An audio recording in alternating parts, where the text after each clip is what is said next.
The rain hammered the city like angry fists, and Evelyn Carter tightened her worn jacket around her trembling body. She stood on the sidewalk, staring at the locked doors of the diner that had just fired her. No severance pay, no apology, just a cold dismissal into the storm. Her last paycheck barely covered a week's groceries, and now the future stretched before her like a void. Her fingers gripped the fabric of her jacket so hard they ached. Headlights blurred through the downpour, casting fleeting shadows across the street. Evelyn wiped the water from her eyes just in time to see a man sprinting toward her, a bundle of papers flying from his messenger bag. He wasn't looking, and neither was she, until the collision sent them both sprawling onto the soaked pavement. For a split second, the world was just rain and cold and confusion. Then pain. "I'm so sorry," the man gasped, scrambling to help her up. His voice was raw with panic, but there was something else in his eyes, a wild desperation Evelyn recognized all too well. She winced, pulling herself upright, brushing the muddy water from her jeans. "It's fine," she said, though it clearly wasn't. Her hip throbbed. Her pride throbbed harder. The man, dripping wet and breathless, looked even worse off. His shirt clung to his frame, soaked through, and his face was pale under the streetlights. "I didn't see you," he said again, voice cracking. Evelyn noticed the torn strap of his bag, the tattered papers spilling out. Contracts, maybe. Something official, something that clearly didn't belong to someone so lost. "I'll survive," she muttered, scooping up a few of the papers and handing them back. The words on the pages blurred, something about mergers, acquisitions, too formal for someone who looked like he'd just lost everything. "Are you okay?" she asked against her better judgment. He blinked at her as if the question surprised him. "No," he said honestly, and a bitter laugh escaped his lips, "but thanks for asking." A bus roared by, sending another wave of dirty water over the curb. Evelyn shivered. She should walk away. She should protect herself. But something in the man's expression, a kind of brokenness she knew intimately, made her hesitate. "Do you have somewhere to go?" she asked. The man looked away, shoving the soaked papers back into his ruined bag. "Not anymore," he said, voice low. I walked out, left it all behind." "Left what behind?" she pressed, sensing a story but not wanting to pry too much. He just shook his head. Rain dripped from his hair down the side of his face, mixing with whatever frustration he was barely holding back. "Everything," he whispered. They stood there in the rain, two strangers suspended between broken pasts and uncertain futures. Evelyn's hands itched from the cold, but it wasn't just that. It was the memory of nights she had spent alone, abandoned, wishing someone, anyone, would have noticed. "There's a shelter," she said finally, nodding down the street. "Not far." "You could dry off there, get warm."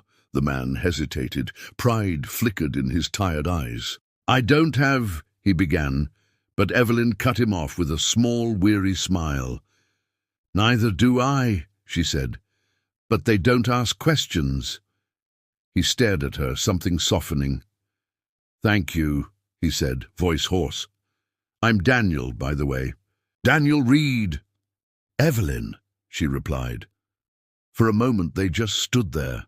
The rain, the ruined papers, the wreckage of whatever life he'd left behind. It was all so absurd that Evelyn let out a short, breathless laugh. Daniel smiled weakly, a real smile this time, and for the first time that night the darkness seemed a little less heavy. "Come on," she said, leading the way. Neither of them knew it yet, but that night, the night everything fell apart, was also the night everything began. The shelter smelled of wet clothes and old coffee, but to Evelyn it was a sanctuary. She led Daniel through the creaky doors, nodding at the night manager, who barely glanced up from his crossword puzzle. A few tired souls, huddled in the corners, wrapped in donated blankets, lost in their own storms. It wasn't paradise, but it was dry and warm, two luxuries Evelyn had learned never to take for granted. Daniel hesitated in the doorway like a man teetering on the edge of something bigger than himself. Evelyn nudged him gently. "It's not the Ritz, but it's better than pneumonia," she said, flashing a half-smile. Daniel managed a soft chuckle, the sound as brittle as glass. He followed her to an empty bench, his soaked shoes squeaking against the cracked linoleum floor. "You sure you don't want to stay too?" he asked, lowering his voice. His question caught her off guard. She shook her head. "I'm good," she lied, wrapping her arms tighter around herself. Her mind flashed to her empty apartment 2 blocks away, the eviction notice fluttering on the door like a taunt. She wouldn't tell him that, though. She wouldn't tell anyone. Daniel watched her for a moment longer than necessary, as if he could sense the lie, but chose not to call it out. Instead, he dropped onto the bench, exhaling a breath he seemed to have been holding for hours. Evelyn turned to leave, the weight of the night pulling her down like an anchor, but Daniel's voice stopped her. "Thank you," he said quietly. "You didn't have to." Evelyn hesitated, her hand on the rusted door handle. She glanced back at him. The ruined papers, the ruined man. "Yeah," she said softly. "I kinda did." She pushed through the door into the night. The rain had lightened to a mist, softening the city's edges into blurred lights and shadowy outlines. Evelyn tugged her jacket closer, shivering not just from the cold, but from the gnawing fear that she had just complicated her life even more. She didn't need another broken person depending on her. She could barely hold herself together. Her steps echoed down the empty street, each one heavier than the last.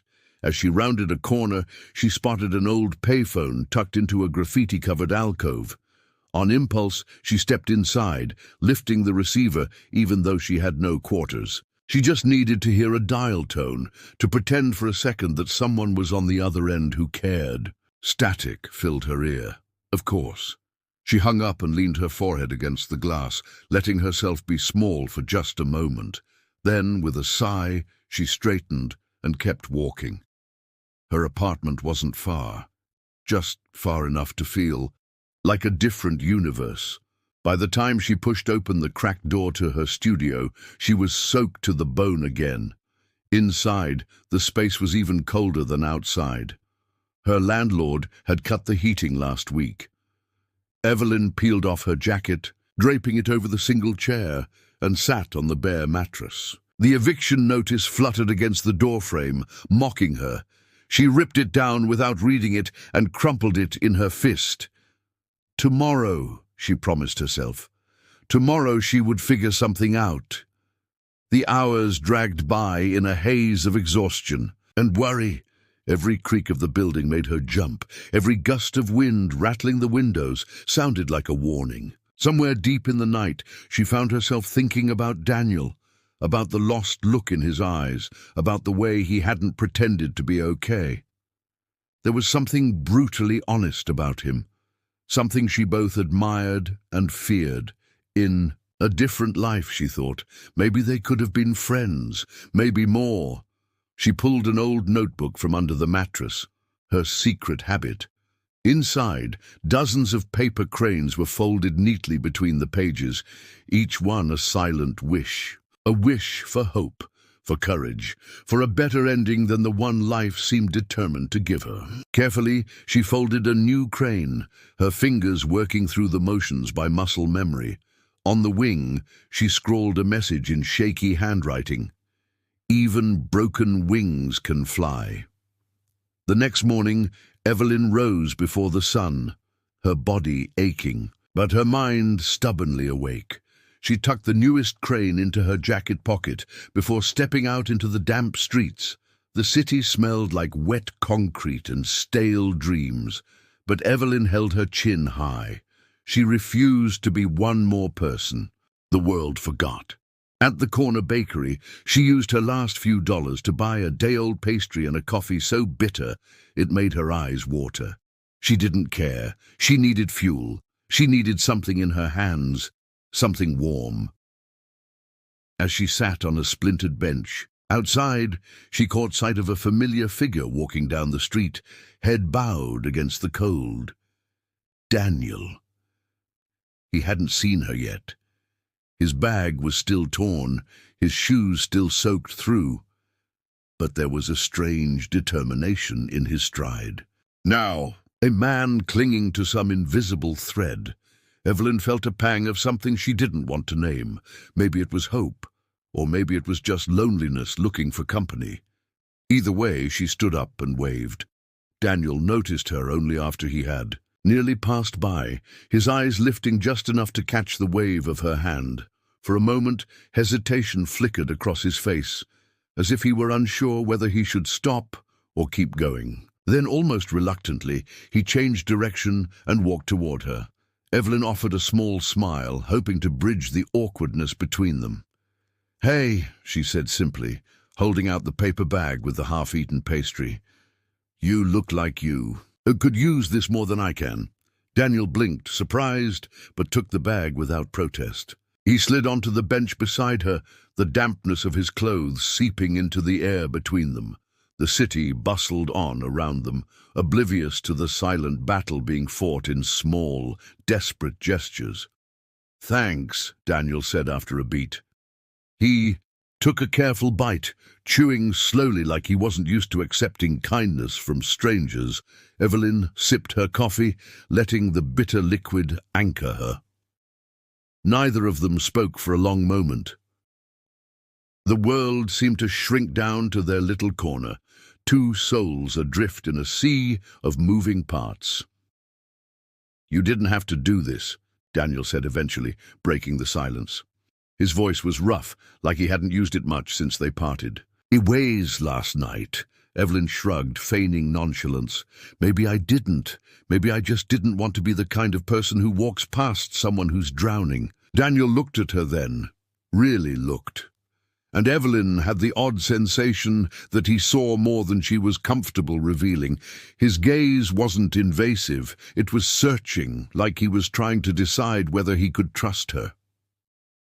She wondered if he saw the cracks she tried so hard to hide, the hunger, the fear, the stubborn flicker of hope.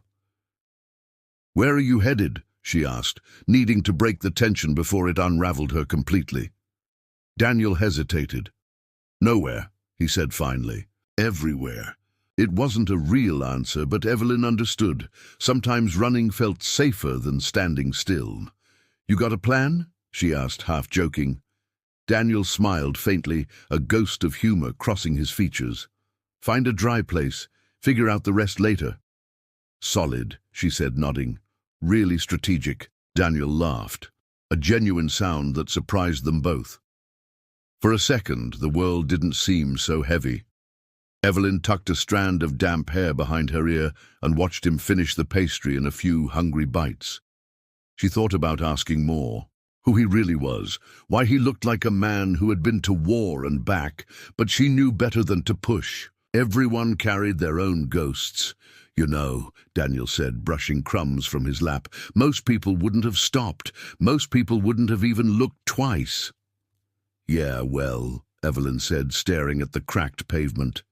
"Most. People suck." Daniel barked a sharp laugh, then sobered quickly. "You don't," he said. His voice was almost too soft to hear. Evelyn felt heat rush to her cheeks and hated how easily his words slipped under her skin. She stood up abruptly, stuffing her coffee cup into the trash.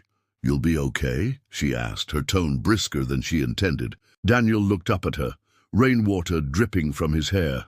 "I'll manage," he said. "Thanks to you." Evelyn hesitated, torn between the instinct to protect herself and the growing, dangerous need to not walk away.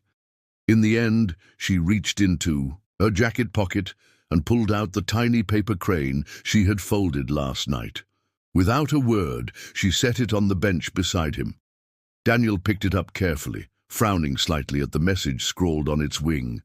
"Even broken wings can fly." When he looked up, Evelyn was already disappearing into the crowd. The paper crane sat in Daniel's palm like a fragile secret.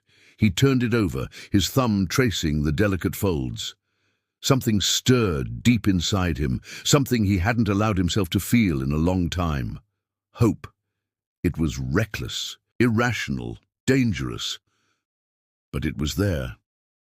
He tucked the crane carefully into the pocket of his jacket and stood. The city loomed before him, vast and uncaring.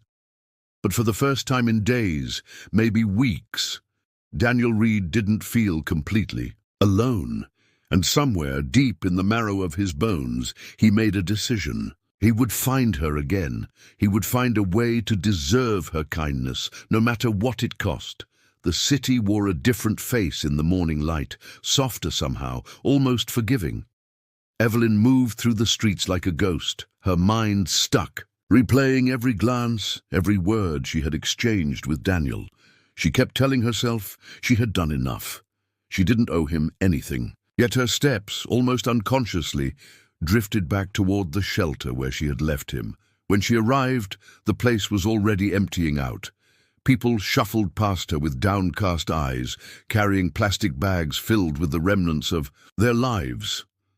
She scanned the faces but didn't see Daniel. A strange pang of disappointment stabbed through her, sharper than she expected. She told herself it didn't matter. It wasn't her problem. It couldn't be. Still, she stepped inside, the stale warmth closing around her like a blanket. The night manager glanced up, recognition flickering across his face. "You looking for someone?" he asked, tapping his pen against his crossword. Evelyn hesitated, embarrassed by the hope she couldn't quite hide. "Tall guy, dark hair, looks like he's been dragged through a hurricane." The man snorted. "That describes half my guests." But then he tilted his head thoughtfully. "Someone matching that came in last night. Didn't stay long, though. Left just before dawn." He scribbled something on his paper, then added, "Left this behind." He handed her a small piece of paper, crumpled, damp, and nearly torn in half.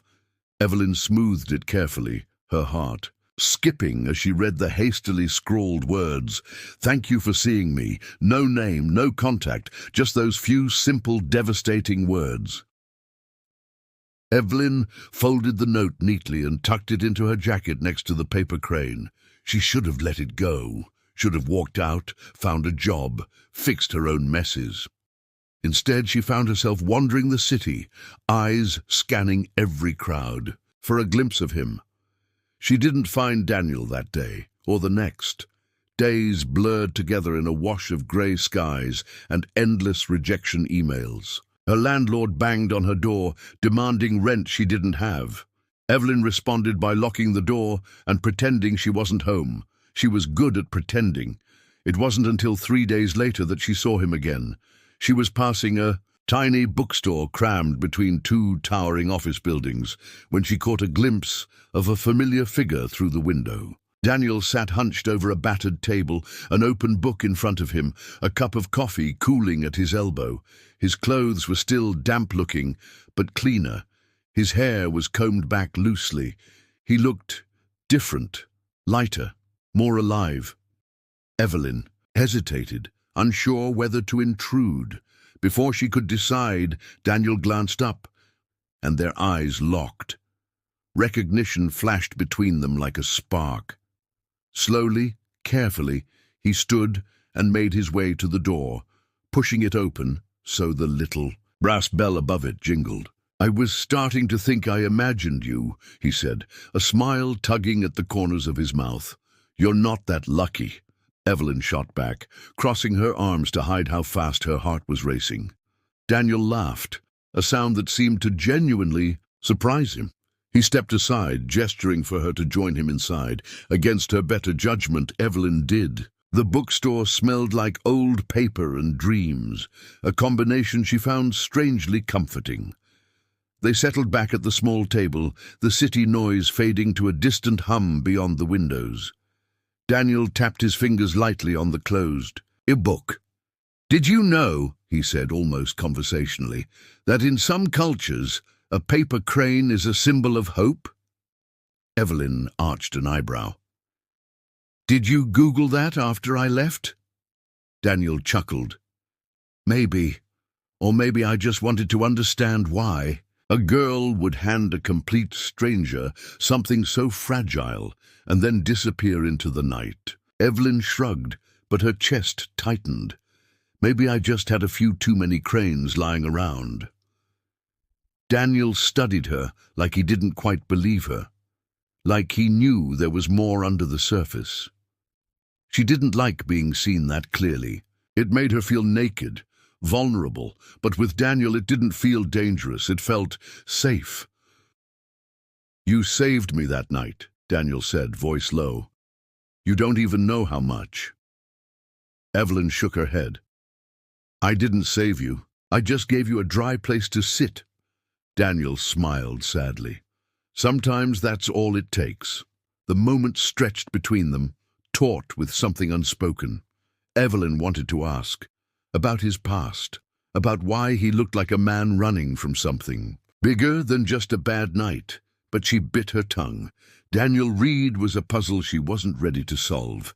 Not yet. Instead, she reached into her jacket and pulled out another paper crane, this one folded from a page torn from an old book. She set it gently on the table between them. No words this time, just a silent offering. Daniel picked it up reverently, as if she had handed him a priceless artifact. He didn't unfold it, he just held it, his thumb brushing over the delicate wings. For the first time in longer than she could remember, Evelyn didn't feel so alone. But somewhere deep inside, in the part of her that never stopped scanning for danger, a whisper stirred. "He's not telling you everything." Evelyn returned to the bookstore the next day, telling herself it was for the free Wi-Fi. She needed to look for jobs, after all, practical, responsible reasons. But when she pushed open the heavy glass door and heard the familiar jingle of the bell, her eyes immediately searched for Daniel. He was there, tucked into the same corner table, a new pile of books beside him like armor. He looked up as if he had been waiting for her. Evelyn hated how good that made her feel. She hesitated at the threshold, the cold air clinging to her jacket. "Don't you have anywhere else to haunt?" she teased lightly, crossing the room. Daniel's smile was small but real. "Not anymore," he said. "Besides, it's quieter here. Fewer ghosts." Evelyn slid into the seat across from him, noting the dark circles under his eyes. She wondered if he had slept at all, or if he had spent the night, battling whatever demons had chased him here. She didn't ask. She knew better than most that some battles couldn't be shared, not yet. "Find anything good?" she asked, nodding toward the stack of books. Daniel picked up the top one, a battered volume on small business management, and set it down again. "Thinking about new beginnings," he said. His voice was casual, but there was an edge to it, like a blade honed too thin. "Maybe it's time." Evelyn raised an eyebrow. "New beginnings require plans and money." Daniel's mouth twitched. "One step at a time." They fell into an easy silence, broken only by the occasional shuffle of pages or the hiss of the coffee machine behind the counter. Evelyn pulled out her battered laptop, tapping idly at the keys. She wasn't really working. She was just glad to have somewhere to exist, without being questioned, without feeling judged. "Tell me something," Daniel said suddenly, leaning forward, elbows on the table. "If you could do anything, anything at all, what would it be?" The question caught her off guard. No one had asked her that in years. Dreams had become a luxury she couldn't afford. Still, the answer rose to her lips before she could stop it. "Open a cafe," she said, almost whispering. "Somewhere small, cozy, full of books and art and hope." Daniel's eyes lit up, like he was memorizing every word. "Sounds like exactly the kind of place this city needs." Evelyn laughed, a soft, bitter sound. "This city chews up dreams like that and spits them out." "Then you open it anyway," Daniel said, voice fierce in a way that made her look at him differently. "You build something so stubborn, so full of light, that the city has no choice but to let it stay." Evelyn stared at him, heart pounding. Who was this man, sitting in a crumbling bookstore, talking about defying the world like it was possible? What had he lost that made him cling so desperately to hope? Before she could ask, Daniel shifted, pulling a worn leather notebook from his jacket. He flipped it open, revealing pages of sketches, not of people, but of spaces, coffee shops, libraries, parks, dreams given form in shaky pencil lines. "You draw?" she asked, amazed. Daniel shrugged, almost shy. "I design, buildings mostly. Used to." The words were quiet, but they carried the weight of a lifetime. Evelyn leaned closer, studying the intricate designs. There was something haunting about them. Beautiful, but unfinished, like promises that had been broken before they could be kept. "You're really good," she said sincerely. Daniel smiled, but there was a sadness in it that she didn't understand. Yet, "Thanks," he said, "but good doesn't always matter." Before Evelyn could respond, the door jingled open, and a gust of cold air swept into the store. A man in a sharp black suit stepped inside, scanning the room with calculating eyes. His gaze landed on Daniel and sharpened. Daniel stiffened so subtly Evelyn almost missed it. His hand closed over the notebook, sliding it out of sight. The man's lips curled into a cold smile. He didn't approach, didn't need to. His message was clear: "I see you." Without a word, the suited man turned and left, the door swinging, shut behind him with a soft, ominous click. Evelyn's pulse thundered in her ears. She turned to Daniel, but he was staring at the door, his jaw tight, his entire body coiled like a spring. "Friend of yours?" she asked, trying to keep her voice light. Daniel forced a laugh, but it sounded wrong. "Something like that," he said. The lie was obvious. The storm brewing behind Daniel's eyes was obvious. And Evelyn knew. Whatever secrets Daniel Reed was hiding, they were about to catch up to both of them. Evelyn didn't press him. She wanted to. The questions burned on her tongue, but she knew better. Instead, she watched Daniel gather himself, piece by piece, like a man patching armor with trembling hands. His smile, when it came, was brittle and wrong. She hated seeing it. It made her chest ache in ways she didn't want to examine too closely. "You okay?" she asked softly, when the silence between them had stretched too long. Daniel nodded without meeting her eyes. "Yeah, just ghosts," he said, his voice thin. "They like to visit when you least expect them." He stood abruptly, shoving the notebook deep into his jacket. "I should go." Evelyn stood too, the words catching in her throat. "Don't go," she wanted to say. "Don't leave me wondering." But she didn't. She just tucked her hands into her pockets and nodded, like she understood. Maybe she did, more than she wanted to admit. "I'll see you around," Daniel said, offering a quick, strained smile. He slipped out the door. And this time, Evelyn didn't follow. Instead, she sat back down at the table, staring at the spot where the paper crane had rested just yesterday. She could still feel its ghost weight in her palm. The city outside the bookstore windows blurred into streaks of grey. Her chest felt hollow, as if something vital had been ripped out and carried into the street. Days passed without word from Daniel. Evelyn threw herself into the mechanical rhythm of survival. Job applications, missed calls from the landlord, cheap coffee, restless nights. She checked the bookstore window every time she passed, but the corner table remained empty, gathering dust. Part of her knew she was being foolish. She barely knew him. He owed her nothing. But that didn't stop the ache in her ribs, or the quiet, traitorous voice that whispered, "Maybe you mattered to him too." One evening, after another fruitless day of job hunting, Evelyn found herself wandering toward the Riverside Park. It was a place she used to go as a kid, when her world felt too heavy to carry. Tonight the park was nearly empty, the winter air keeping most people indoors.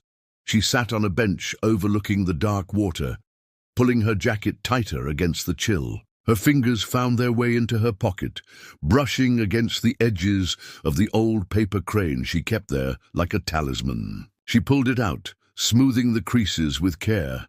"Even broken wings can fly," she murmured. A shadow moved at the edge of her vision. She tensed instinctively, but when she turned, she recognized the silhouette.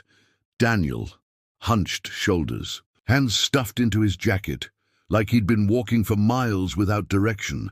He saw her at the same moment, his expression unreadable. For a moment, neither of them moved. Then Daniel crossed the distance between them and sat down on the bench without asking, close, too close. "You found me," Evelyn said quietly. "Wasn't trying to," Daniel muttered. "Or maybe I was. I don't know anymore." They sat in silence, the cold seeping into their bones. Finally Daniel spoke, voice rough. "The man at the bookstore, he's not a friend. He's a reminder." "A reminder of what?" Evelyn asked, even though part of her didn't want to know.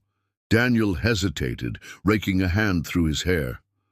"Of the life I walked away from," he said. "Of the promises I broke. Of everything I'm trying not to be." Evelyn turned to face him fully. "You don't have to tell me," she said, "but you don't have to lie to me either." Daniel looked at her then, really looked, and whatever he saw seemed to strip away the last of his defenses. His voice cracked when he spoke.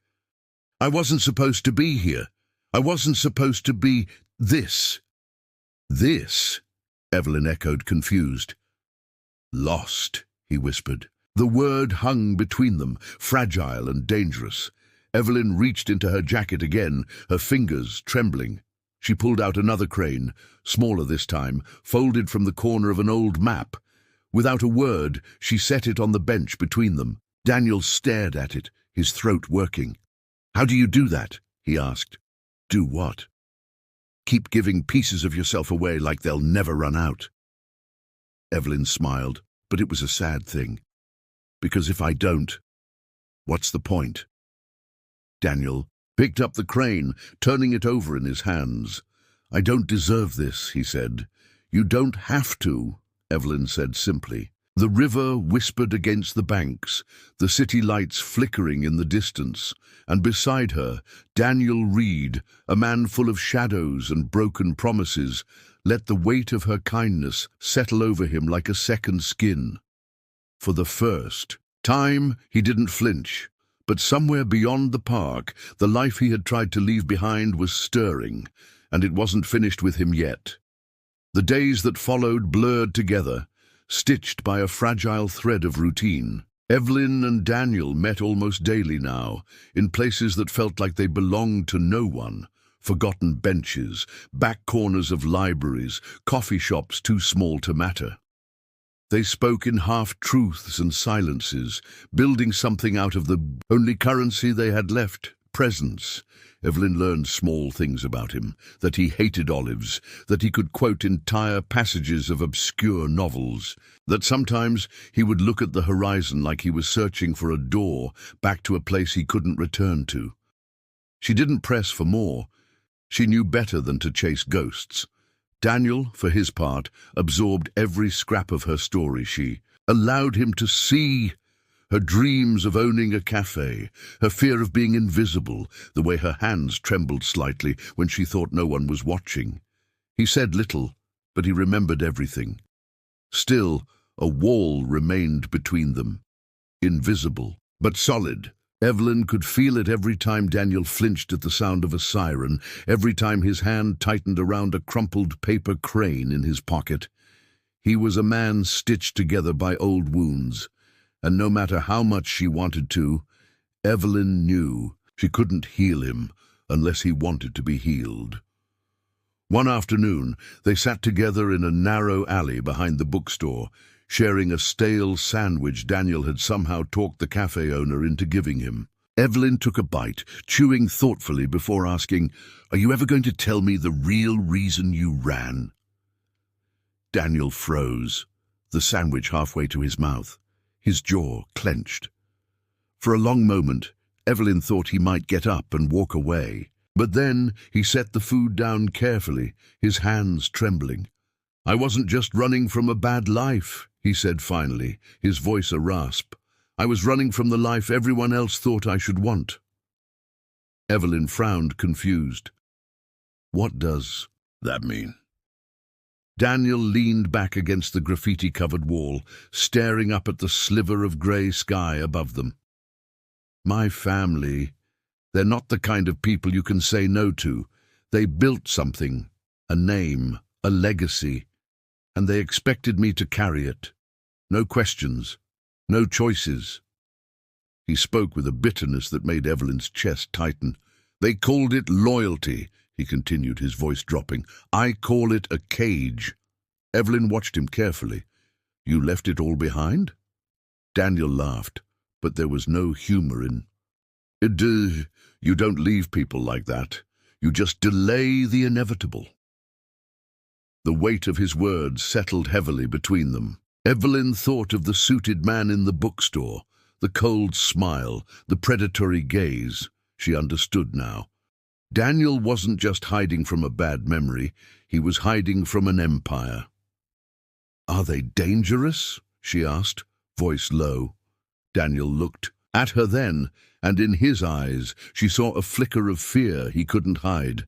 "Not in the way you think. Power doesn't need fists to break you, it just needs patience." A shiver ran down Evelyn's spine. She wrapped her arms around herself, the cold air gnawing at her bones. "Maybe you should leave the city," she said. "Start fresh somewhere they can't find you." Daniel shook his head. "Running only works until you run out of road." He reached into his jacket and pulled out the battered leather notebook. Flipping it open, he showed her a sketch, a small building, a cozy cafe with wide windows and paper cranes hanging from the ceiling like stars. "I was drawing this the night I walked away," he said quietly. "I didn't know where I was going, I just knew I wanted something real." Evelyn stared at the drawing, her throat tightening. "It's beautiful," she whispered. "It's you," Daniel said, looking at her in a way that made her feel like the ground was slipping beneath her feet. "You're what's real."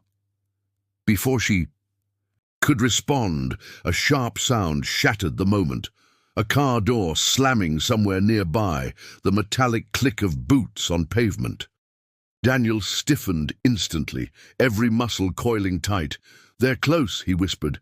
Evelyn's heart raced. "What do we do?" Daniel grabbed her hand, his grip firm but trembling. "We run," he said. And this time, Evelyn didn't hesitate. She ran with him into the labyrinth of the city, her heart pounding, the paper crane still clutched tight in her pocket. A fragile promise that even broken wings could fly. The alleyways twisted like a labyrinth around them, narrow and endless. Evelyn's boots splashed through puddles as she ran, hand still clutched tightly in Daniel's.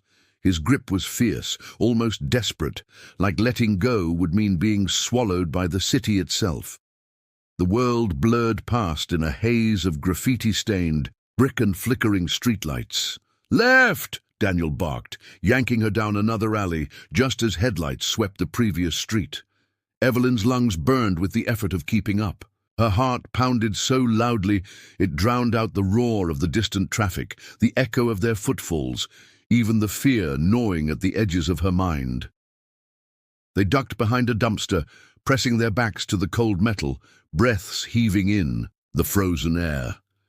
Evelyn dared a glance over Daniel's shoulder. A shadowy figure crossed the mouth of the alley, slow and deliberate.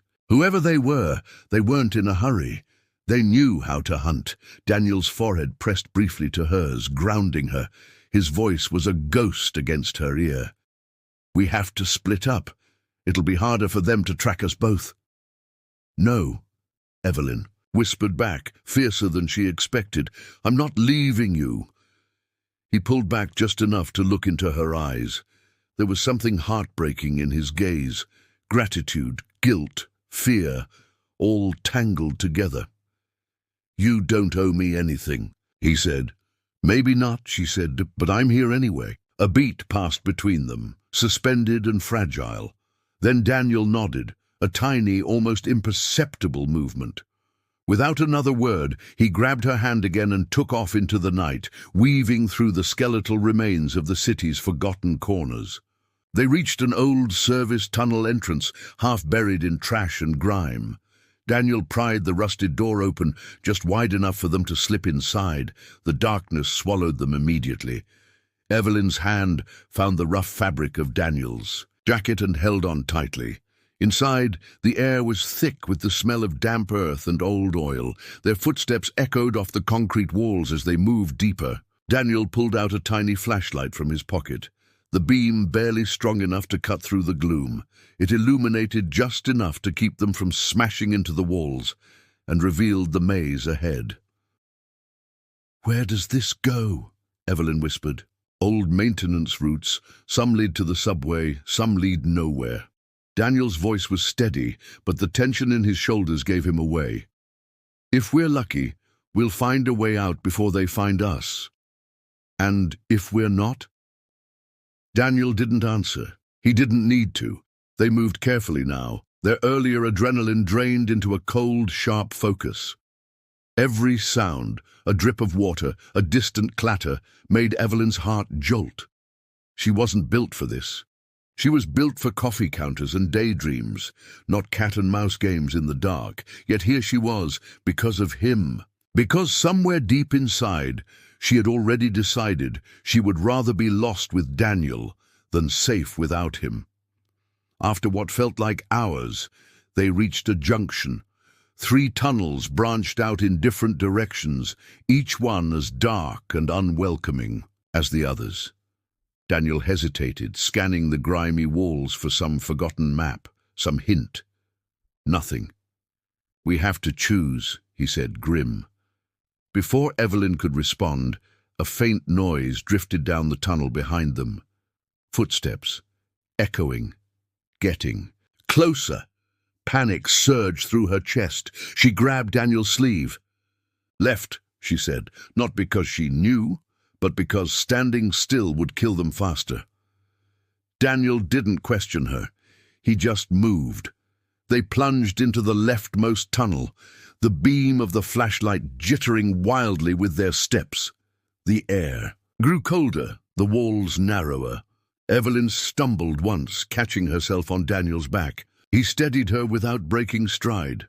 "Almost there," he muttered, but Evelyn could feel the walls closing in. The tunnels were narrowing, the air thickening, and behind them, the footsteps were gaining. Suddenly a door loomed ahead, metal, dented, but not locked. Daniel wrenched it open, pushing Evelyn through first. They burst into a small, abandoned maintenance room, the walls lined with rusted tools and old lockers. Daniel slammed the door shut and threw the bolt. Silence. Evelyn collapsed onto an overturned crate, her entire body trembling. Daniel leaned against the door, head bowed, chest heaving. For a long time, neither spoke. Only their ragged breathing filled the room. Finally, Daniel looked up, his face a mask of exhaustion and something deeper, fear. "I'm sorry," he said, voice breaking. "I didn't want to drag you into this." Evelyn stood slowly, crossing the room until she stood inches from him. She reached up and touched his face, tracing the line of his jaw with trembling fingers. "You didn't drag me," she said. "I chose." Daniel closed his eyes, as if the words physically hurt him. Then, without thinking, without planning, he leaned in and pressed his forehead to hers. "I'm scared," he whispered. "So am I," Evelyn breathed, but neither of them moved away. Outside, the city kept breathing, relentless and indifferent. But inside that tiny room, hidden from the world, 2 broken people held onto each other. And for the first time, Evelyn realized that maybe, just maybe, it wasn't about surviving anymore. Maybe it was about finding something worth surviving for. The silence between them thickened until it felt almost tangible. Evelyn could hear the blood pounding in her ears, feel the tremor in Daniel's breath against her skin. She had never been this close to anyone. Not really. Not like this, vulnerable, exposed, terrified. And still she didn't pull away. Daniel spoke first, his voice a low rasp, barely above a whisper. "I should have told you the truth from the beginning." Evelyn swallowed hard, her fingers curled slightly against his jacket, feeling the coarse fabric under her palms. "Then tell me now," she said. Daniel leaned back just enough to look at her, his eyes darker than she remembered. "My real name isn't Daniel Reed," he said, and the floor seemed to shift beneath Evelyn's feet. "It's Daniel Carrington." The name meant nothing to her at first, just another piece of a puzzle missing too many edges. But Daniel's face told her it should have meant something. The weight of it settled between them like a stone. "My family," Daniel continued, voice hollow, "owns Carrington Holdings." Evelyn blinked, stunned. She had heard the name. Everyone had. Carrington Holdings controlled everything from luxury hotels to private airports. Old money, untouchable money, a dynasty built on polished smiles and ruthless ambition. "You're—" she breathed, unable to finish the sentence. Daniel gave a hollow laugh. "Yeah, I'm supposed to be the crown prince, the heir to the empire. I was groomed for it from the moment I could walk." Evelyn staggered back a step, needing space to process. "But you left," she said, her voice thin. "I ran," Daniel corrected, shame flickering across his face. "The life they planned for me. It wasn't a life. It was a prison, meetings, arranged engagements. Decisions made in boardrooms while pretending they were family dinners." He scrubbed a hand through his hair, his frustration raw and bleeding through every word. "They didn't care what I wanted. They didn't care who I was. They just cared about the image." Evelyn's mind spun. She thought of the suited man in the bookstore, the way Daniel had flinched at every shadow. He wasn't just another lost soul trying to survive. He was a target, a liability, a rebel against a machine that didn't tolerate betrayal. "And now they want you back," she said, the realization cold and sharp in her gut. Daniel nodded. "Or silenced." The words stole the air from her lungs. She sat heavily back onto the crate, feeling like the ground had given way beneath her.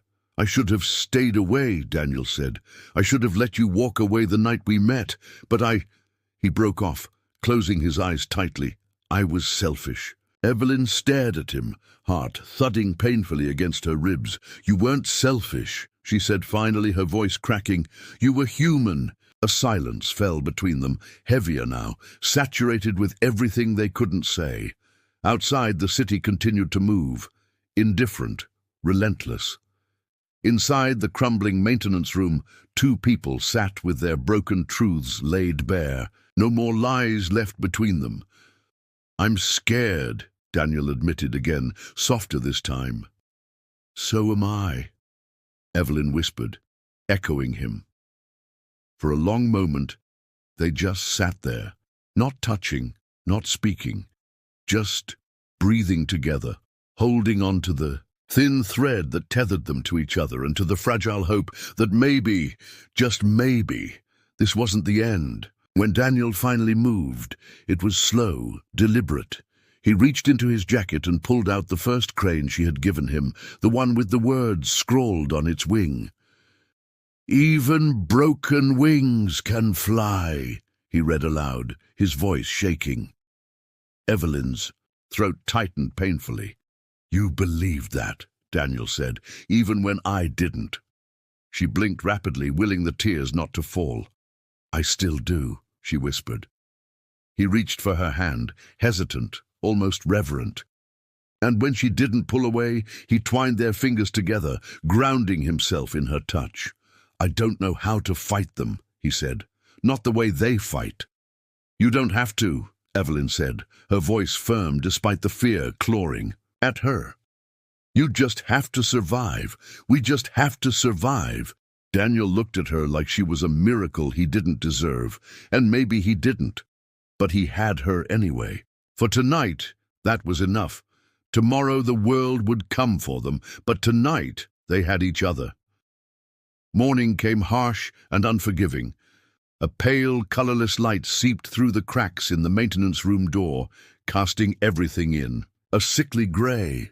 Evelyn woke to the sound of Daniel pacing, his boots scraping softly against the concrete floor. His hands were shoved deep into his jacket pockets, his shoulders tense with barely contained anxiety. She sat up slowly, every muscle stiff from the cold and the hard ground. "Did you sleep at all?" she asked, her voice hoarse from disuse. Daniel shook his head without looking at her. "Couldn't." His voice was flat, brittle. "Too much noise in my head." Evelyn stood and crossed the room to him, placing a steadying hand on his arm. "We need a plan," she said. "We can't just hide here forever." Daniel turned to face her, and the look in his eyes made her stomach twist. "They're going to find me, Evelyn. It's just a matter of time." "Then we don't make it easy for them," she said fiercely. "We stay moving. We stay ahead." He stared at her for a long moment, something like awe flickering across his face. "You don't even know what you're signing up for," he said quietly. "I know enough," she replied. "I know you. That's all that matters." For a moment something unspoken passed between them, a silent agreement forged in the fire of everything they'd already survived. Daniel nodded once, sharply, and that was enough. They slipped out of the maintenance room and into the waking city, keeping to the shadows, moving with a predator's caution. Every corner could hide a threat. Every face could belong to someone. Sent to drag Daniel back to the life he had fled, they found temporary refuge in an abandoned subway station, a relic from a different era, forgotten by most, but not yet erased by time. The platform was cracked and crumbling, the tracks rusted and useless, but it was dry, it was hidden, it was enough, for now. Daniel slumped onto a broken bench, burying his face in his hands. Evelyn sat beside him, her shoulder brushing his. "You can tell me to shut up if you want," she said after a while, "but maybe you should stop running." He lifted his head, frowning. "What are you talking about?" "I mean, stop running from yourself," she said, choosing her words carefully. "From who you really are. Maybe if you stop hiding, they'll have nothing left to use against you." Daniel let out a hollow laugh. "You don't understand. They don't need reasons. They create them." "Then create your own story," Evelyn insisted. "Take back the narrative." He stared at her, and for the first time, she saw a flicker of something behind. The fear, something hard and bright and unbreakable. Resolve. Before either of them could say anything more, a sound echoed down the tunnels, the unmistakable click of boots on concrete. Daniel was on his feet in an instant, grabbing Evelyn's hand and pulling her behind one of the old support pillars. They held their breath, listening. Voices floated toward them, low and urgent. They were seen near here. "Fan out, check every tunnel." Evelyn squeezed Daniel's hand tighter. He squeezed back. They waited until the footsteps moved past them, fading into the distance. Only then did Daniel let out a slow, shaky breath. "We need to leave," he whispered. They moved through the maze of tunnels, their steps quick but silent. Evelyn could feel the pulse of the city above them. Cars, people, life moving on, blissfully unaware of the danger playing out beneath their feet. At one point, Daniel stumbled, his exhaustion finally catching up to him. Evelyn caught him, pulling his arm over her shoulders. "Just a little farther," she urged. He didn't argue. He just leaned into her, trusting her to hold him up. Finally, they emerged into a forgotten stairwell that led up to a side street. Daniel hesitated, scanning the empty road before stepping out into the pale morning light. The city greeted them with cold indifference. But Evelyn didn't care. She was just grateful to breathe fresh air again, even if danger still lurked, just out of sight. Daniel sagged against the brick wall, closing his eyes. "I can't keep doing this," he said, voice cracking. "I can't keep running forever." Evelyn stepped closer, her hand resting over his heart. "Then let's stop running," she said softly. "Let's fight." He opened his eyes, and in them she saw the man he could be, brave, stubborn, unstoppable. For a moment, Daniel just looked at her, as if memorizing every line of her face. Then he nodded. "Okay," he said. And just like that, everything changed. The city didn't change just because they had. Life churned on around them. Taxis honking, coffee carts steaming, people hustling, oblivious to the war brewing in. The quiet spaces between breaths. But Daniel and Evelyn moved differently now, shoulders squared, steps deliberate. No more hiding, no more waiting for the storm to catch them. "We need to make noise," Daniel said as they slipped into a cramped internet cafe on the edge of Chinatown. The place smelled like burnt coffee and old plastic, and the computers looked like relics from a forgotten era. Perfect. Evelyn raised an eyebrow. "I thought the whole point was to stay hidden." "Hidden doesn't mean silent," Daniel replied, his voice low but burning with new conviction. "If they think I'm running, they'll hunt me. If I make them chase smoke, maybe I can buy us time." Evelyn nodded slowly, the pieces clicking into place. "Create a distraction," she said. "Draw their eyes somewhere else." Daniel gave a grim smile. Exactly. They claimed a corner computer and worked quickly. Daniel typed furiously, his fingers flying over the keyboard with practiced ease. Evelyn leaned over his shoulder, watching the words appear on the screen. "To whom it may concern, I am not yours. I am not your future. I am not your legacy. Find someone else." There was no signature, just a photo attachment, a blurry image of Daniel standing at the edge of the city skyline, face shadowed, middle finger raised toward the gleaming towers behind him. "Subtle," Evelyn murmured. Daniel smirked. "Subtlety's overrated." With a click, he sent the message to half a dozen corporate gossip sites and a few anonymous email servers he somehow knew how to use. Within minutes, the first waves of response rippled through the digital sea. Evelyn could almost feel the Carrington Empire recoiling in fury. "We need to move," Daniel said, shutting down the computer. "They'll trace it fast." Evelyn grabbed his hand, adrenaline surging. "Where to?" "Somewhere they'd never expect me to be," he said. "Somewhere real." They ducked into the crowded streets, blending into the chaos. Daniel led her south, past crumbling warehouses and graffiti-laced walls, until they reached a district that looked almost abandoned. Evelyn's heart hammered as she realized where they were headed. An old artist commune, infamous for its bohemian residence and disdain for anything resembling authority. Inside the main building, the air smelled of paint, sweat, and burning incense. People lounged on mismatched couches, sketching, arguing, dreaming. No one paid them any mind. Daniel fit in here in a way that startled her, like a wolf slipping back into the wild after too long in a cage. A wiry man with dreadlocks and paint-splattered jeans approached, sizing them up. "Friends of Lucas?" he asked, voice wary. Daniel nodded without hesitation. "Friends of friends." That was enough. In places like this, names meant less than energy. If you carried yourself like you belonged, you did. They found a room on the second floor, an empty studio with cracked windows and a mattress shoved into a corner. It wasn't much, but it was shelter. It was a start. Daniel collapsed onto the mattress, arms splayed, staring up at the stained ceiling. Evelyn perched on the edge, watching him. "You've done this before," she said quietly, disappearing. Daniel nodded without looking at her. "Too many times."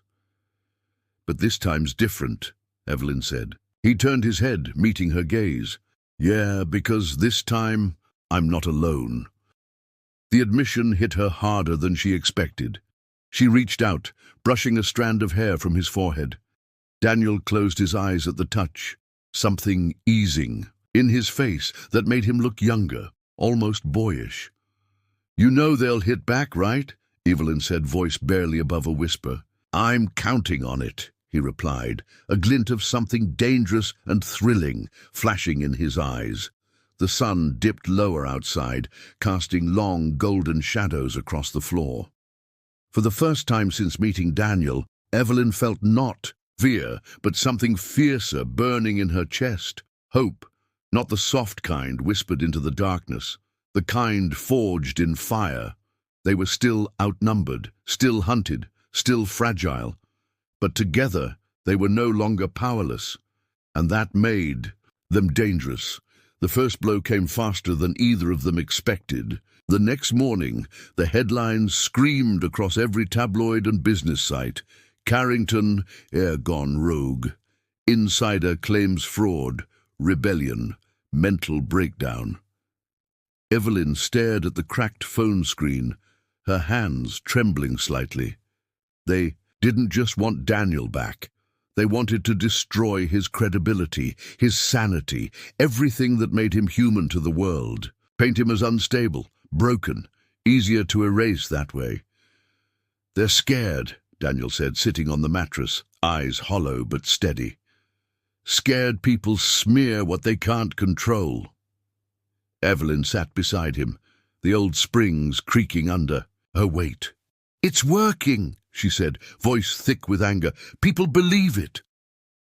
Daniel shrugged like it didn't matter, but she could see the cracks in his armor, the way his hands fidgeted, the way he kept glancing at the boarded windows, as if expecting the world to crash through at any moment. "We expected this," he said, forcing the words out. "We knew they'd come hard." "But knowing doesn't make it easier," Evelyn whispered. He didn't reply. Instead, he stood and crossed the room, pacing in tight circles like a caged animal. Evelyn wanted to reach for him, to steady him, but she hesitated. She knew too well that sometimes touch could be a reminder of everything slipping away. A knock sounded at the door, 3 sharp raps. Daniel froze. Evelyn's heart leapt into her throat. They exchanged a look, silent and panicked. Daniel moved first, grabbing a broken chair and positioning it as a makeshift weapon. Evelyn pressed herself against the wall, eyes wide, breath shallow. "Who is it?" Daniel barked. A voice floated through the door, low, female, unfamiliar. "Relax, Romeo. I'm not here to turn you in." Daniel hesitated, his muscles taut. After a beat, he opened the door just wide enough to peer out. A woman stood there, arms crossed, a cigarette dangling from her lips. She wore ripped jeans, a leather jacket, and an expression that said she'd seen the end of the world and gotten bored by it. "Name's Riley," she said, blowing out smoke. "Lucas sent me." Daniel relaxed marginally and opened the door wider. Riley stepped in without waiting for an invitation, her sharp eyes scanning the room. "You're the ghost everyone's whispering about," she said, smirking. "You're causing quite the mess upstairs." Daniel said nothing. Evelyn stepped forward, wary.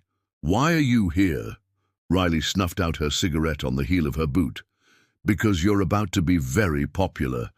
Carrington's offering a bounty big enough to make angels fall." Daniel's mouth tightened. "How much?" "Enough that half the city's gonna come sniffing for you," Riley said bluntly. "You stay here. You're dead." Evelyn felt the blood drain from her face. Daniel looked at her, his jaw tightening. "What do you suggest?" he asked Riley. She shrugged. "Move, change, adapt, blend." She tossed a crumpled paper onto the mattress, a map of the city marked with safe houses and underground routes. "Or don't, your funeral." With that, Riley turned and sauntered out, leaving the stench of cigarette smoke and warning hanging heavy in the air. Daniel stared at the map without moving. Evelyn stepped closer, her voice trembling. "What do we do?" He lifted his eyes to hers, raw, exhausted, but burning. "We fight smarter." They spent the next hour memorizing routes, planning their next moves. Daniel outlined backup plans for their backup plans. Evelyn learned how to read shadows and hear footsteps where none should exist. They became creatures of survival, lean, sharp, and desperate. And through it all, Evelyn clung to the one thing she refused to let the Carrington Empire take from her: hope. Late that night, As they prepared to move again, Daniel paused by the broken window, looking out over the city lights. "Thank you," he said quietly. Evelyn stepped beside him. "For what?" "For not running when it got messy."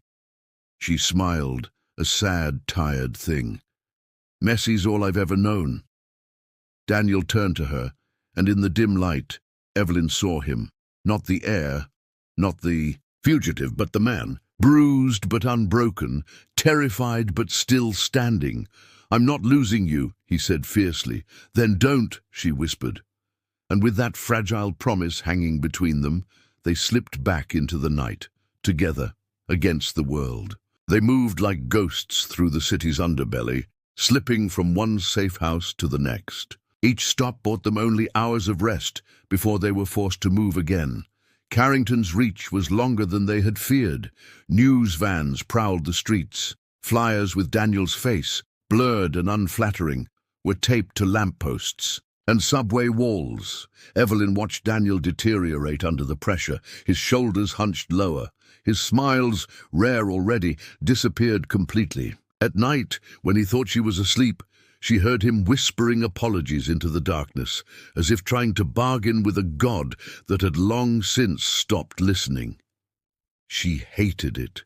She hated how the world treated him like a criminal for wanting freedom, hated how powerless she felt to protect him, but most of all, she hated the growing whisper inside her, "What if we can't win this?" Their latest refuge was a condemned building near the river, its windows boarded up, its floors sagging, under the weight of too many forgotten years. As Evelyn patched the drafty holes with scrap cloth, Daniel paced restlessly, unable to settle. "We're running out of places," he said, voice tight. "We'll find more," Evelyn replied, forcing confidence she didn't feel. Daniel shook his head. "No!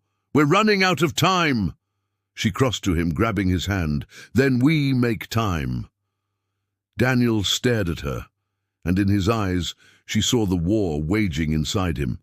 Hope versus surrender, love versus fear, future versus past. "I can't drag you down with me," he said hoarsely. "You're not dragging me anywhere," Evelyn shot back. "I chose this. I chose you." He squeezed his eyes shut, the pain raw across his face. "You don't understand, Evelyn. You don't know what they'll do if they catch us." "Then explain it to me," she demanded, her voice cracking, "because I'd rather know the truth than be left wondering." Daniel opened his mouth, then froze. There, beyond the broken window, a shape moved, a figure, watching. Daniel's body went rigid.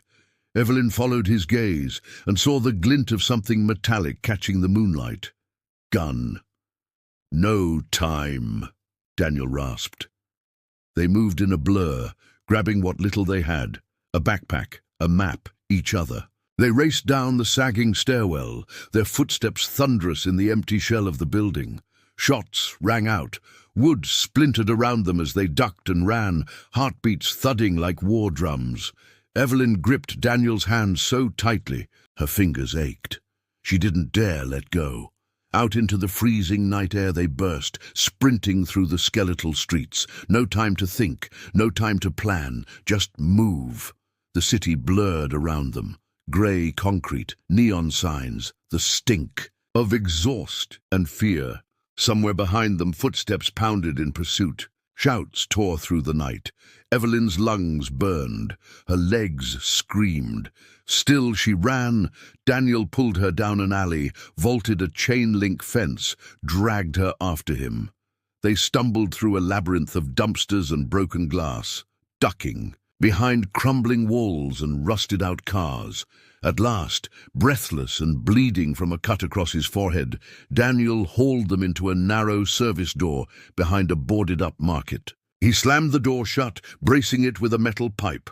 For a long moment they just stood there, gasping, leaning against each other like two survivors of a shipwreck. Finally, Evelyn spoke, voice ragged. "We can't keep doing this." Daniel nodded miserably. "I know." She pushed him back slightly, forcing him to look at her.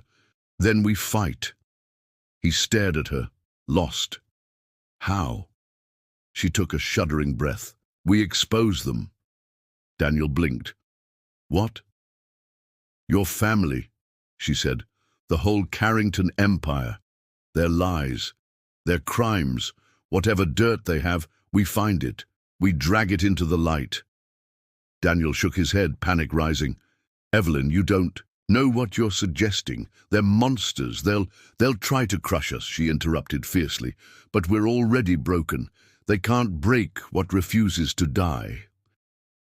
A long silence stretched between them. Then slowly, Daniel smiled. Not the tired, broken thing she had seen for weeks, but something sharper, stronger, a smile full of teeth.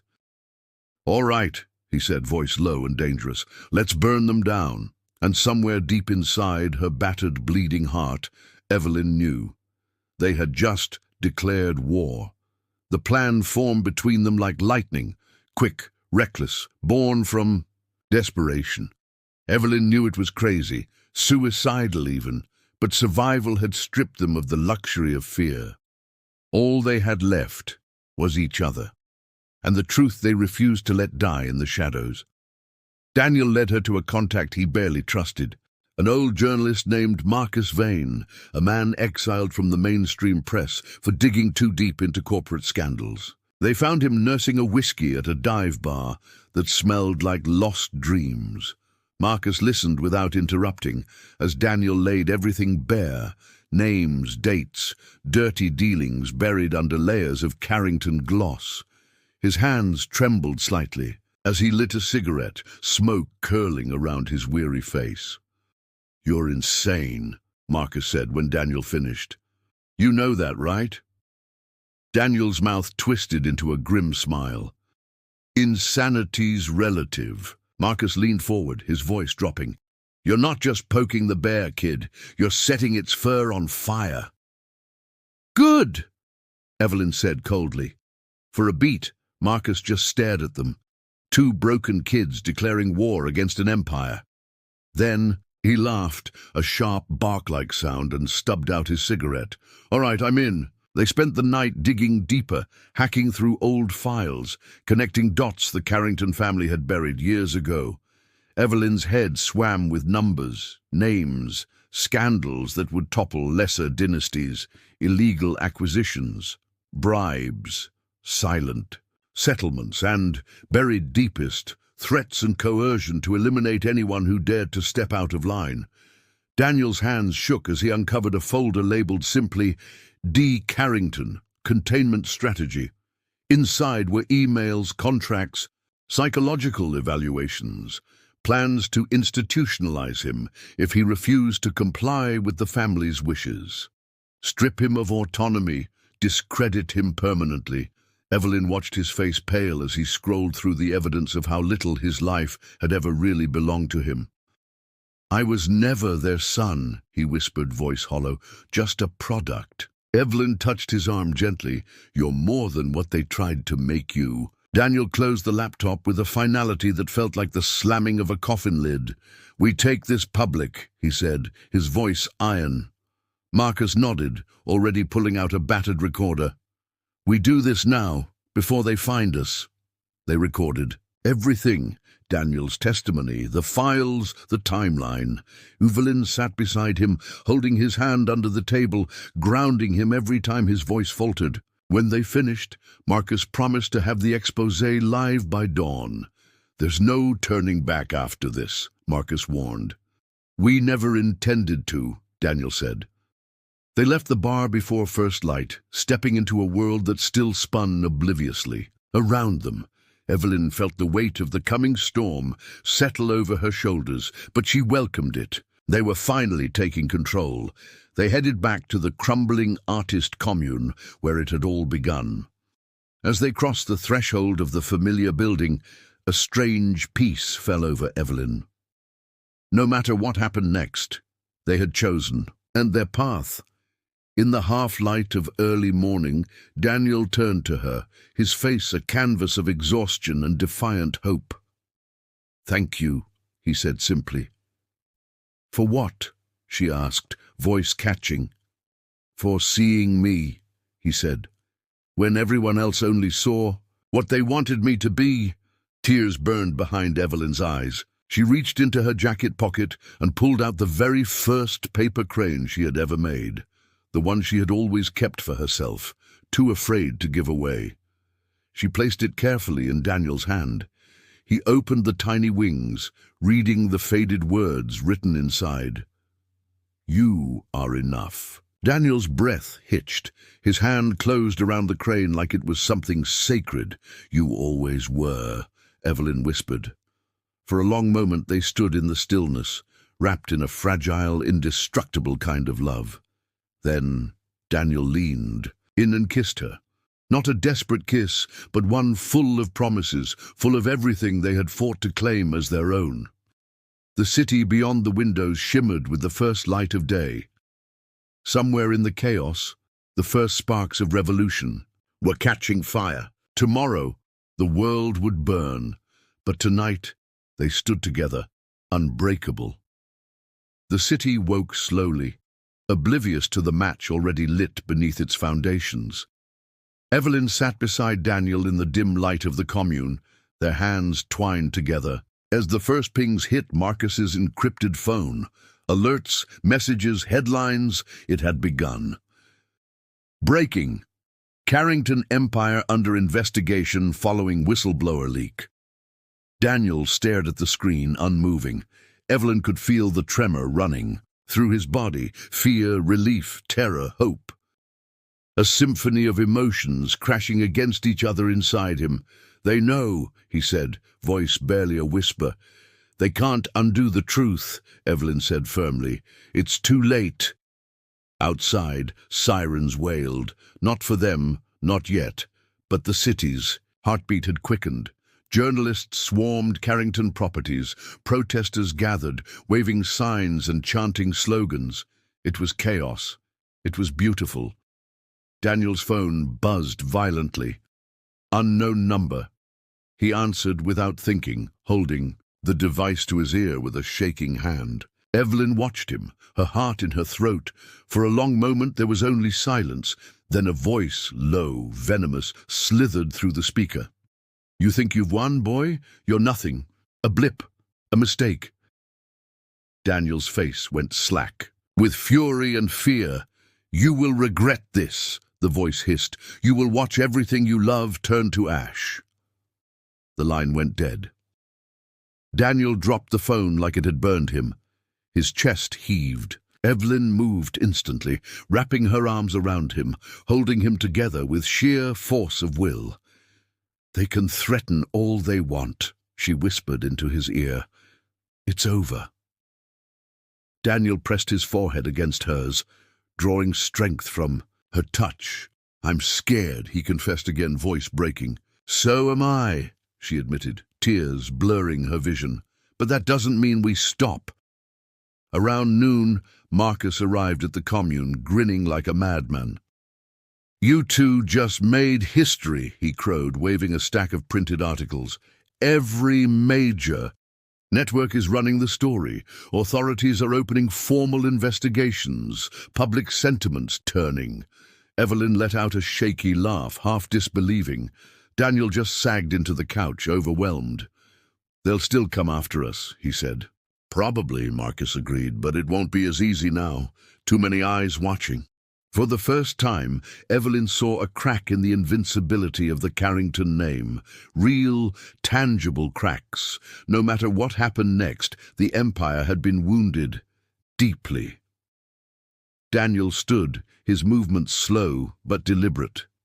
He crossed to a broken window and looked out over the city. Evelyn followed, standing beside him. We'll have to disappear for a while, he said. I know, she said. You don't have to come with me. She turned, cupping his face in her hands. Daniel, she said firmly, I was never following you. I'm choosing you, every step. He closed his eyes, overwhelmed.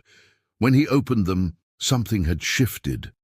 A new strength, raw and unshakable. Together, they packed what little they had no goodbyes, no promises of when or how they would return. Just a quiet, fierce determination to keep living on their terms. As they left the commune, Evelyn slipped her hand into Daniel's and squeezed. One last time, she unfolded the paper crane, the very first message she had ever dared to believe. In even broken wings can fly. Daniel smiled, a real unguarded smile, and tucked the crane into his jacket. The city stretched out before them, vast, dangerous, unforgiving. But they weren't running anymore, they were flying. Together. Wow, what a story, right? I'd love to hear what you thought. Drop a comment, rate it from 1 to 10, and tell me where you're watching from.